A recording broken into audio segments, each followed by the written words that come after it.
नमस्कार. मी भाऊ तोरसेकर. तुम्ही बघत आहात प्रतिपक्ष. मित्रांनो, सध्या सगळ्या मीडियामध्ये एक चर्चा चालू आहे की भाजप इतर पक्ष फोडतोय, भाजप विरोधी पक्ष शिल्लक ठेवणार आहे की नाही. 2029च्या लोकसभा निवडणुका येईपर्यंत देशात विरोधी पक्ष शिल्लक राहील का, आणि नाही राहिला तर मग देशात लोकशाही राहील का. कारण लोकशाहीसाठी विरोधी पक्ष आवश्यक असतो, आणि विरोधी पक्षच जर संपवून टाकला तर मग देशात एक प्रकारची हुकुमशाही येईल, एकपक्षीय सत्ता वगैरे वगैरे. कल्पना विलास इतका जबरदस्त चाललाय. पण मला एक गंमत वाटते की ही आपली इतकी कुशाग्र बुद्धी नको नको त्या ठिकाणी दौडवणारे जे राजकीय पंडित आहेत, त्यांना एक प्रश्न असा का पडत नाही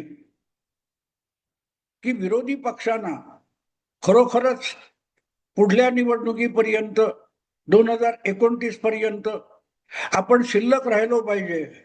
निवडणुकीच्या रिंगणात, रणांगणात उतरणे इतकी आपली शक्ती आणि ताकद राहिली पाहिजे.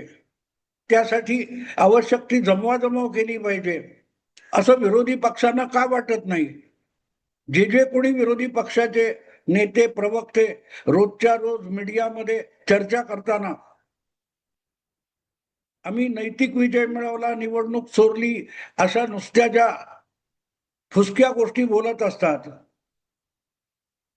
त्यांना जे कोणी अँकर असतील, पत्रकार, मुलाखतकार असतील, ते एक प्रश्न का विचारत नाहीत की तुम्हाला पराभवाची चटक लागली का, तुम्हाला जिंकायची इच्छा का नाहीये, निवडणूक लढवायची सगळी ताकद पणाला लावायची आणि जिंकायची इच्छाशक्ती तुम्ही गमावून बसलाय का. हा प्रश्न विरोधी पक्षांना कोणी का विचारत नाही. तुम्ही राहुल गांधींकडे बघा, तुम्ही उद्धव ठाकरेंकडे बघा, तुम्ही ममता दिदींकडे बघा, त्या अखिलेश यादवकडे बघा, त्या तेजस्वी यादवकडे बघा. हे लोक लागोपाठच्या निवडणुका हरलेले आहेत, अत्यंत नामुष्कीने हरलेले आहेत. जिथे जिथे आपलेच बाले किल्ले आहेत असा यांचा दावा होता, तिथे तिथे सुद्धा भाजपने त्यांना हरवलेलं आहे. तर या पराभवाची कारण मीमांसा करावी असं त्यांना का वाटत नाही. बाकी सगळ्या गोष्टी ठीक आहे, सोडून द्या. पण ज्या निवडणुका झाल्या, जी सरकार आली, ज्यांच्या हाती सत्ता गेली, ज्यांना बहुमत मिळालं, ज्यांना 2/3 बहुमत मिळालं, ही वस्तुस्थिती जर मीडिया मान्य करत असेल तर मीडियाची सगळ्यात पहिली लोकशाहीतली ही जबाबदारी आहे की जे पराभूत झालेत त्यांना तुमचा नाकर्तेपणा काय आहे ते समजावून देणं. मीडिया ते समजावून देतो का? का नाही कोणी राहुल गांधींना किंवा यांना प्रश्न विचारत की तुम्हाला पराभवाची चटक लागली का. ही वोट चोरी, निवडणूक चोरली, नैतिक विजय, ह्या सगळ्या अलीकडच्या 4-5 वर्षातल्या गोष्टी आहेत. पण 2012 पासून अशी तक्रार कोणी केलेली नव्हती. पण 2014 मध्ये मोदींचा जो पहिला विजय मिळाला आणि 8 निवडणुकांनंतर भाजप सारख्या एका पक्षाला सिंगल पार्टी मेजॉरिटी मिळाली, तर तुम्ही कुठे चुकलात याचा कधीतरी अभ्यास केलाय का, आणि त्यात डागडुजी करायचा प्रयत्न केलाय का, असा मीडियाने राहुल गांधींपासून उर्वरित सगळ्या विरोधी पक्षांना प्रश्न का विचारला नाही. तेव्हा हिंदुत्वाच्या नावावर, धर्माच्या नावावर विजय मिळवला म्हणायचं, आणि आता म्हणायचं की वोट चोरी केली, ईव्हीएम मध्ये गडबड आहे. आपण मेहनत करून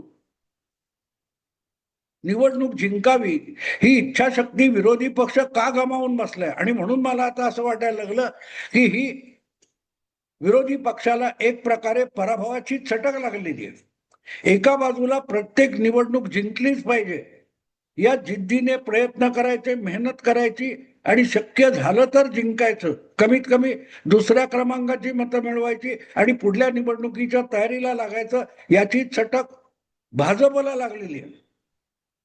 तर दुसरीकडे कसलीही मेहनत न करता प्रत्येक वेळेला पराभूत व्हायचं म्हणजे डोक्याला ताप नाही. मित्रांनो, एक शाळेतली मुलं असतील किंवा तुम्ही शाळेत गेलेले असाल तर तुम्हाला एक गोष्ट माहिती आहे की एखादा मुलगा किंवा एखाद्या कुटुंबातली गोष्ट घ्या. एखादा मुलगा 90-92% मार्क मिळवत असेल तर त्याच्या पालकांच्या अपेक्षा आणि आकांक्षा इतक्या वाढतात की तो 92-93 वरून 95 पर्यंत का जात नाही. 95 मिळवले तर 96-97 का मिळवत नाही. 96-97% जात असेल तर तो मेरिट लिस्ट मध्ये का येत नाही. याच्यासाठी त्याचे पालक त्याचे शिक्षक भुणभुण लावतात. पण जो मुलगा किंवा जी मुलगी त्या कुटुंबातली किंवा त्या शाळेतली 60-70% अडकत असेल, 75% जात असेल, त्याच्या मागे कोणी भुणभुण लावत नाही आणि नापास होणाऱ्याकडे तर कोणी अपेक्षा पण करत नाही की त्याने पास व्हावं. कोणीही त्यांना सांगत नाही की अरे चांगले अभ्यास कर, जरा चांगले 70-80% तरी 90% तरी मार्क मिळव, असं नापास होणाऱ्याला किंवा काठावर पास होणाऱ्याला कोणी सांगत नाही. पण जो चांगले मार्क मिळवतो त्याला मात्र मेरिट लिस्ट मध्ये येण्यासाठी सारखी भुणभुण लावली जाते, सारखा लकडा लावला जातो. विरोधी पक्षाची अवस्था त्या नापास होणाऱ्या किंवा काठावर पास होणाऱ्या मुलासारखी आहे. आणि त्यामुळे या दोन्हीच्या मध्ये असलेला एक कम्फर्ट झोन असतो.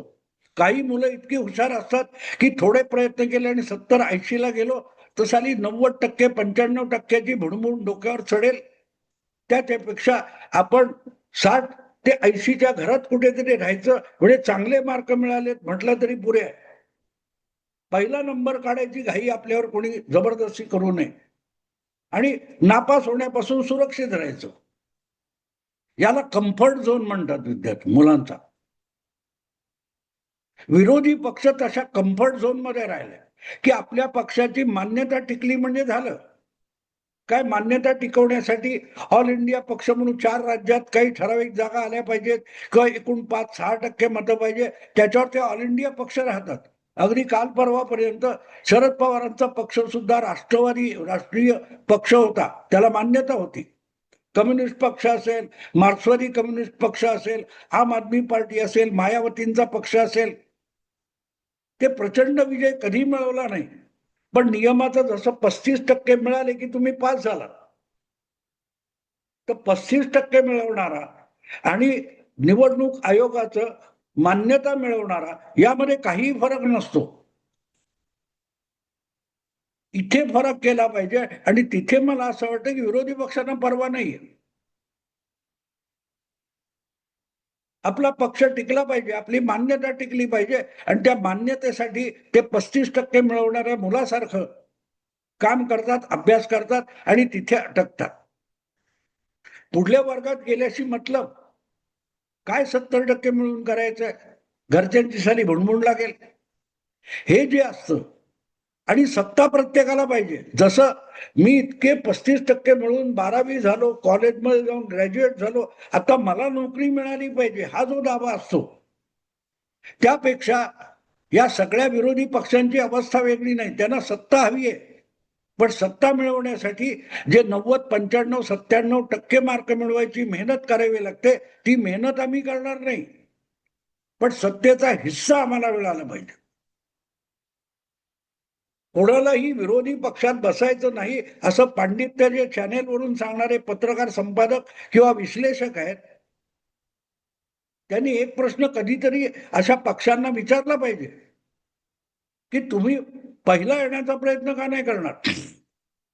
तुमचं बहुमत, तुमची सत्ता नाही, गठबंधन करून मतविभागणी टाळून आम्हाला सत्तेत हिस्सा मिळाला पाहिजे. पण सगळी सत्ता मिळवणं अशक्य नाही मित्रांनो. अखिलेश यादव असेल, मायावती असेल, ममता दिदी असतील, या लोकांनी स्वबळावर बहुमत आणि सत्ता आपापल्या राज्यात मिळवलेली आहे. पुढल्या काळात ते इतके मरगळले की आपल्याला कोणी आव्हान देईल, आपल्याला बाजूला ढकलून सत्ता मिळवेल याची चिंता त्यांना संपली आणि ते जिंकले. 6-7 निवडणुका भाजप गुजरातमध्ये जिंकतोय, तरीही प्रत्येक विधानसभा निवडणूक आली की तेवढा आटापिटा भाजपचे नेते मोदी, शहा सुद्धा करतात.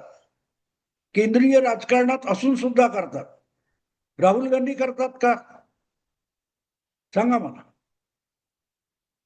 मुख्यमंत्री उद्धव ठाकरेंना व्हायचंय, पण राज्यात 29 महापालिकांच्या निवडणुका झाल्या, त्यापैकी 5 महापालिकांच्या निवडणूक प्रचारासाठी सुद्धा उद्धव ठाकरे, आदित्य ठाकरे, राज ठाकरे फिरकले नाहीत.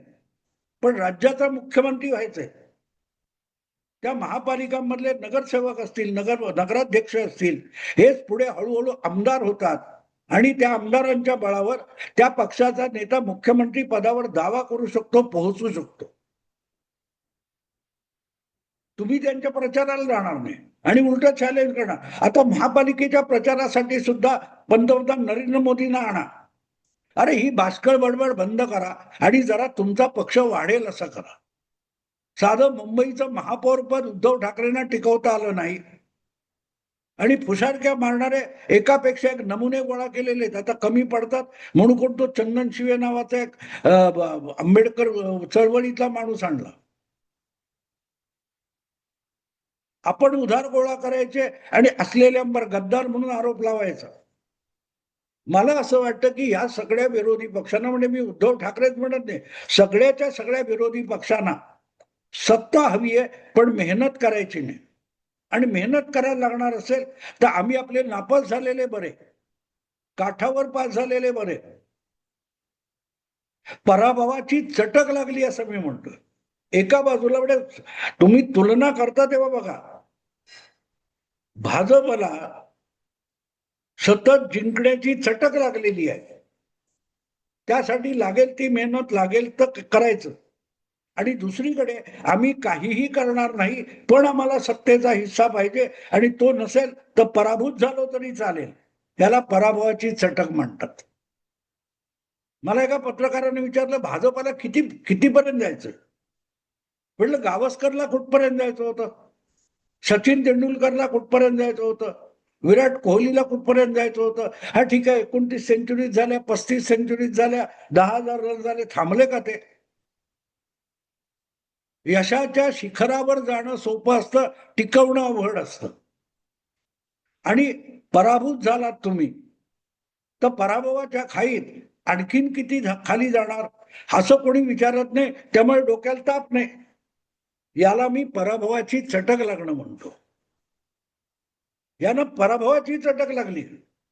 बरं, जे आलंय ते ठीक आहे. तुमचे उद्धव ठाकरेंचे 9 खासदार आले होते, ते टिकवण्यासाठी आवश्यक आहे ती गोष्ट केली का नाही? त्या ममता बॅनर्जींची अवस्था काय वेगळी आहे. एक राज्यातली सत्ता गेली आणि बघता बघता लोकसभेतले खासदार फुटतात, विधानसभेतले आमदार फुटतात. काल परवा निवडून आलेले. आता चर्चा चालू आहे की उद्धव ठाकरेंचे आमदार फुटणार, तुमच्या त्या अखिलेश यादवचे आमदार फुटणार. याला मी पराभवाची चटक लागणं म्हणतो. एक प्रकारचं व्यसन आहे पराभवात आनंद मानण्याचं. पण पराभवाने चवताळणं आणि प्रतिहल्ला करून परत जिंकायची तयारी करणं, ह्याचा मागमूस जर विरोधी पक्षामध्ये नसेल तर मला वाटत नाही की विरोधी पक्षाला काही भवितव्य आहे. हा, त्यांच्या जागी दुसरा कोणीतरी पुढे येईल. जसं तामिळनाडूमध्ये अवघ्या 2 वर्षापूर्वी स्थापन झालेला त्या थलपती विजयचा पक्ष सत्ता घेऊन गेला. म्हणजे आहे त्याला बदलण्याची इच्छा मतदारांमध्ये होती आणि वोट चोरी, ईव्हीएम वगैरे काही गडबड नसते. तुम्हाला सत्ता मिळवायची, तुम्हाला सत्ता राबवायची, तुम्हाला जिंकायचंय असं दिसलं तर 4 लोक तुमच्या भोवती जमा होतात. आणि ती इच्छाशक्ती दिसली नाही तर तुमच्याकडे असलेले सुद्धा पांगत जातात, पळून जातात. कारण जर तुम्हालाच भवितव्य नसेल तर तुमच्यामुळे आपलंही भवितव्य धोक्यात आहे याचं भान तुमच्याच सहकार्यांना यायला लागतं आणि ते हळूहळू करून तुमचा हात सोडून पळून जातात. उद्धव ठाकरे यांच्याकडून 9 खासदार होते, त्यातले 6 गेले. त्याचं हे कारण आहे. उद्या शरद पवारांच्या गटातले 8 खासदार आहेत, तेही फुटतील असं म्हटलं जातं. तर त्याचं कारण तेच आहे की पुढल्या वेळेला 3 वर्षांनी जी लोकसभा निवडणूक येऊ घातलेली असेल त्यामध्ये शरद पवारांच्या नावावर किंवा सुप्रियाताईंच्या नेतृत्वाखाली आपण लोकसभेची जागा आपल्याच मतदारसंघात परत जिंकू शकणार नाही असं जेव्हा वाटतं तेव्हा त्या लोकांच्या मनात चलबिचल होते आणि ते जायला निघतात. हे नेत्याला ओळखता आलं पाहिजे. तर तो नेता, मला सांगा की लोकसभेला एवढा दारुण पराभव झाला, 23 वरून भाजप 9 खासदारांपर्यंत खाली आला. देवेंद्र फडणवीस डगमगले नाहीत. त्यांनी सांगितलं मी उपमुख्यमंत्री पदाचा राजीनामा देतो आणि संघटनेचं काम करतो. पक्षाने सांगितलं नाही, सत्तापद सोडायची गरज नाही, पण निवडून तर आणायचंय. म्हणजे डबल आव्हान होतं, दुहेरी आव्हान होतं. एका बाजूला निवडणुकीची तयारी करायची आणि दुसरीकडे राज्यात सत्तेमध्ये पक्षाचा ठसा उमटवायचा. आणि या दोन्ही गोष्टी लीलया पार पाडल्या म्हणून देवेंद्र फडणवीस आपल्या कर्तृत्वावर मुख्यमंत्री झाले. ती जिद्द उद्धव ठाकरेंमध्ये दिसते का? जायचं त्यांनी निघून जा, तो गद्दार, हा चोर, हा बाप चोर, तो वगैरे वगैरे. मुद्दा सोपा आहे की तुम्हाला पराभवाची चटक लागली, तुम्ही आळशी झालेले आहात. कोणीतरी आयतं आणून द्यावं आणि मी बसून ताव मारणार, या भूमिकेतून तुम्ही यशस्वी होऊ शकत नाही. जिंकण्याची जबरदस्त इच्छा, आकांक्षा, महत्वाकांक्षा, पण त्यालाच कर्तृत्वाची जोड असावी लागते, इच्छाशक्ती असावी लागते. नसेल तर तुम्ही पराभवाच्या गर्तेमध्ये ढकलले जाता आणि तेच होताना आपण बघतोय.